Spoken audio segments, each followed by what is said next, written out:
can see some of the farming landscapes here. And this has really been the linchpin of maintaining the bird populations we do have.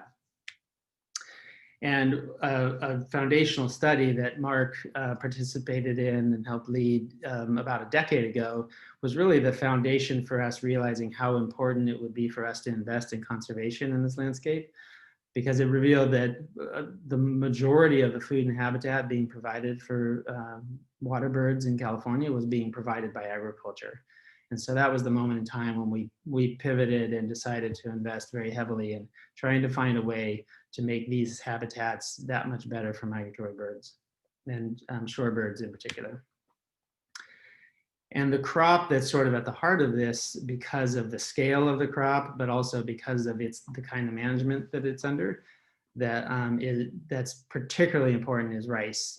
There's about 200,000 hectares of rice in California, mostly concentrated in the Sacramento Valley, which is the northern part of the valley, just near Sacramento, California, where I'm sitting right now. Formerly, these fields used to be burned to control the straw after harvest. And starting in the early 90s, because of air quality problems, the whole industry pivoted, in part because of regulation, to flooding their farmlands during the winter to get rid of the straw as it decomposed over the winter. And that was created a huge benefit and increased the amount of habitat available during the winter dramatically. And so that was great, and it's contributed a lot to actually stable and increasing populations of ducks and geese and other waterfowl. The problem is that it hasn't done a great job of providing seasonal habitat for other species like shorebirds, or groups of species like shorebirds.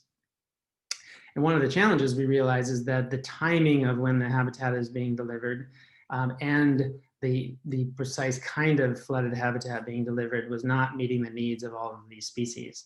And in particular, for shorebirds, we knew that they tend to arrive earlier than many of the other groups, especially waterfowl. They start arriving in California from the north after breeding in as early as July. And their migration in and through California may extend into April, May, and maybe even early June. So they're here a lot of the year. And the flooding in rice that provides habitat occurs really just in the wintertime here. And so one of the things we wanted to do is begin exploring ways that we could extend that flooding period to fill up more of the time period in which the majority of the shorebirds were occurring in the valley. So in 2009, we began working with farmers to collaborate with them and figure out, okay, what practices could we do on these farms that would improve the habitat value and extend the duration of that habitat at critical times? And what would work for them that works within their operation. The other thing we wanted to do was not only know what practices work best, but we wanted to find a cost-effective way to do this. And for those of you who know the Nature Conservancy, we evolved as an organization that would do large land acquisitions. So we would buy and put land into conservation permanently. And we still do a lot of that, but it's a very costly, expensive way to achieve conservation. And we knew we could never really buy our way out of this challenge for birds because it's too dynamic. We also realized that the birds don't need the habitat all the time, so buying it and taking it out of production permanently is not very cost effective. And so we hit on this idea of what if we rented the habitat instead of buying it? And we began to explore this opportunity to do an auction, in other words, in a reverse auction in this case. So we would put out a request, we developed a program that would put out a request to the farming community, and mostly rice farmers, to have them tell us how much they would like to get paid to deliver habitat of a very particular type at very particular times, with the shorebirds being the primary target. And then we could evaluate those bids based on the cost, and we wanted to evaluate how much habitat value would we be getting per dollar spent out of those bids, and so we could get the highest return on investment.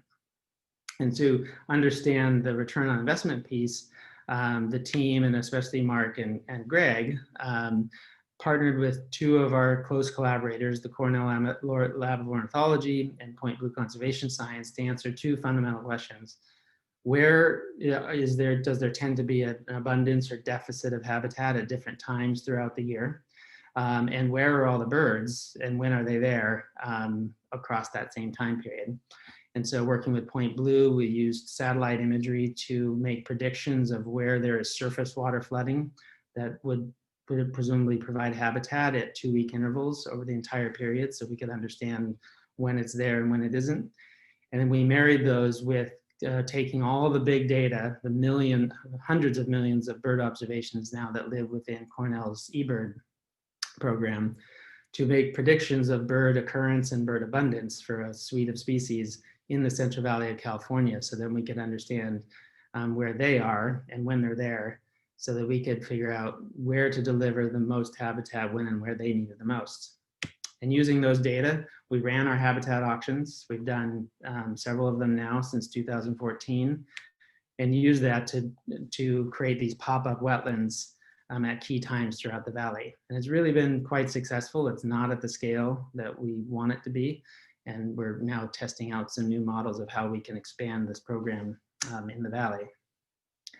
But the success has been nice in that we've had 9 auctions over the last 6 years. We've worked with over 50 farmers in the Central Valley, mostly in the Sacramento Valley. We've created about 25,000 hectares of seasonal habitat. And this was particularly important during our last drought. So California went through a quite extreme drought in 2014 through 2016. And our bird returns fields at times during that drought were a large portion, if not the majority, of the habitat that was available at key parts of the migration period. And we also were able to show that it is indeed cost efficient. Using the data we collected during that, we were able to realize that it's about 25% less costly than just paying each farmer the same price per hectare for the habitat. By having them bid and compete, we're able to bring the price down. And it's much, much less expensive than it would have been to permanently protect the same amount of habitat permanently. So it's proving out the way we had hoped it would be. And one of our challenges now is to scale it. But the real proof of success is what's it done for the birds. So we've done a ton of work, and this has been led by Greg Gillette, monitoring the bird response to this program. And for the last 6 years, in most of those auctions, we've collected an enormous amount of bird data. So over 7 years, we've conducted over 15,000 surveys and with counting over 2 million birds, and shown that birds really respond well to the habitat we're providing. And that's probably in part to we're being very precise about what we ask the farmers to do, and timing it appropriately for when the birds are here and when they need it the most. And so our bird returns fields in our data are showing that we can have as many as 2 to 3 times more birds in our bird returns fields than we do in nearby control fields. So that's really exciting. We're proud of that success and looking forward to making it go bigger. So that's the bird returns story from California. And it's what inspired us to convene this group in the hopes that we could have a conversation about the potential for similar kinds of programs in the East Asian-Australasian Flyway. So I'm looking forward to the discussion. I will share with you right now just briefly what some of our objectives are here as we talk as a group, and then in some breakouts. One is just to connect people. Many of you know each other, I'm sure, but many of you don't. So connecting people interested in these ideas on the Flyway. And then 3 specific things is to explore opportunities for applying this kind of rental or market-based approach for delivering seasonal migration habitat in that Flyway. And then also, as Misha shared earlier, is to clarify, if we can, why landowners and managers could be interested and what's the potential for participation beyond money.